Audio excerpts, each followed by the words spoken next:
اعوذ باللہ من الشیطان الرجیم بسم اللہ الرحمن الرحیم۔ اب کے اسلامی چینل میں ایک دفعہ پھر آپ کو خوش آمدید کہتی ہوں۔ امید آپ سب خیریت سے ہوں گے۔ ویڈیو کو باقاعدہ آغاز کرنے سے پہلے بس یہ التماس ہوتی ہے کہ ویڈیو کو پورا دیکھ اور سنا کریں تاکہ آپ اس پر عمل کر کے پورا مستفید ہو سکیں۔ اس کے علاوہ اب کے اسلامک چینل کو لائک کریں، سبسکرائب کریں، بیل آئیکن دبانا مت بھولیں۔ میرے دیکھنے اور سننے والوں، جیسا کہ آپ کو پتہ ہے کہ آج کل خربوزوں کا موسم ہے، اور خربوزے ہوں یا کوئی بھی فروٹ ہو، کوئی بھی سبزی ہو، کوئی بھی چیز ہو، اللہ تعالیٰ کی بنائی ہوئی، اللہ تعالیٰ نے جو ہمیں چیزیں ہماری نعمتیں عطا کی ہیں، ہر ایک کا کوئی نہ کوئی فائدہ ہے، نقصان کسی کا نہیں ہے۔ ہاں یہ ضرور ہے کہ اگر آپ کو کوئی بیماری لاحق ہے جس میں اگر آپ کو کوئی ڈاکٹر کوئی چیز منع کرتے ہیں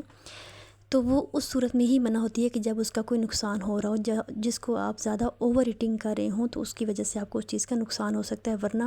اللہ تعالیٰ کی بنائی ہوئی کسی بھی چیز کا کوئی بھی سائیڈ ایفیکٹ نہیں ہو سکتا۔ ہاں یہ ہے کہ اپنے کوانٹٹی اپنے حساب سے اس کو استعمال کرنی ہے کہ آپ کس حد تک کوئی چیز استعمال کر رہے ہیں یا کھا رہے ہیں، کھانا ہو پینا ہو کچھ بھی ہو، لیکن ایک مہذب طریقے سے اور ایک لمٹ میں رہ کے اگر کھائیں تو اس کا کوئی نقصان نہیں ہوتا۔ بہت سے لوگ ایسے بیمار ہوتے ہیں جن کو یورک ایسڈ کا ایشو ہوتا ہے، کچھ لوگ ایسے ہیں جن کو گردوں کا ایشو ہوتا ہے، جن کو پیشاب رک کے آتا ہے، جن کے پیشاب میں جلن ہوتی ہے۔ اس کے علاوہ ڈائلیسس پہ کچھ لوگ ہیں، اس کے علاوہ کچھ ایسے لوگ ہیں جن کو ہیپاٹائٹس بتایا گیا ہے ڈاکٹر نے۔ اس طرح کی بہت سی بیماریاں، اسی طرح کچھ لوگوں کو ٹانگوں میں، پنڈلیوں میں، پاؤں میں ورم رہتا ہے اور چلنا پھرنا مشکل رہتا ہے ان کا، حالانکہ اتنا بڑھاپا نہیں ہوتا لیکن ان سے چلنا پھرنا بہت دشوار ہو جاتا ہے، یوں لگتا ہے کہ جیسے ٹانگوں میں جان ہی نہیں رہی۔ اسی طرح کی بہت سی بیماریاں ہیں، آپ یقین مانیے گردوں کی بیماریاں، یورک ایسڈ کی بیماریاں، پیشاب سے ریلیٹڈ جتنی بیماریاں، ہیپاٹائٹس کی بیماریاں، ٹانگوں اور پاؤں کے درد کی بیماریاں، جسمانی کمزوری کی جتنی بیماری ہے، آپ یقین مانیں آج میں جو آپ کے لیے ایک مجرب نسخہ لے کے آئی ہوں، جیسا کہ موسم کے لحاظ سے بھی ہے، اور آپ اس کو جب استعمال کریں گے تو آپ اس کا یہ رزلٹ 100% جب آپ کو ملے گا تو آپ بہت خوش ہوں گے، اور آپ کے اندر جتنی یہ بیماریاں اگر کوئی بھی ایک بیماری ہے تو آپ کی انشاءاللہ اس سے ٹھیک ہو جائے گی۔ اللہ تعالیٰ کی بنائی ہوئی چیز ایک بہت ہی پیارا فروٹ ہے خربوزے، جو آج کل بہت عام ہے اور گرمی کے موسم میں بہت زیادہ پائے جاتے ہیں، ہر جگہ دستیاب ہیں، کوئی بھی ایسا علاقہ نہیں جہاں پہ خربوزے نہ ہوں۔ تو آپ نے کیا کرنا ہے،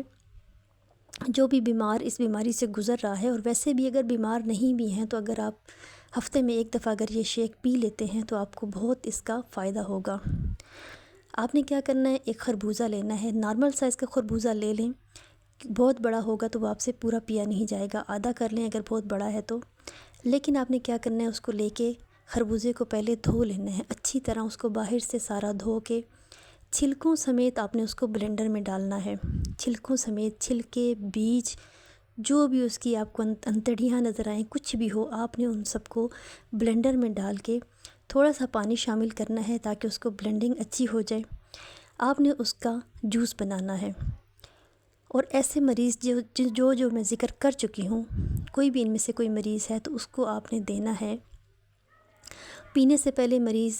درود شریف 3 مرتبہ پڑھ لے تو وہ بہت زیادہ بہتر، اور بیماری کے لیے تو بہت ہی شفا یاب ہوگا۔ درود شریف پڑھ کے وہ گھونٹ وہ جوس پیے، گھونٹ پیے، ایک ہی دفعہ میں وہ پورا جوس نہ پی جائے بلکہ اس کو گھونٹ کر کے پیے۔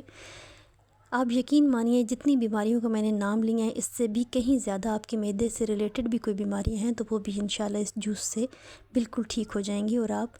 بہت سے جاب محسوس کریں گے اور طاقتور محسوس کریں گے۔ آپ یہ شیک بنا کے پیجئے، بیمار ہیں تو ضرور شفا یاب ہوں گے، اور اگر آپ ٹھیک ہیں تو انشاءاللہ ہیلدی رہیں گے۔ اپنے چینل کو لائک کریں، سبسکرائب کریں، بیل آئیکن دبانا مت بھولیں، دعاؤں میں بہن کو بھی یاد رکھیں۔ اللہ حافظ۔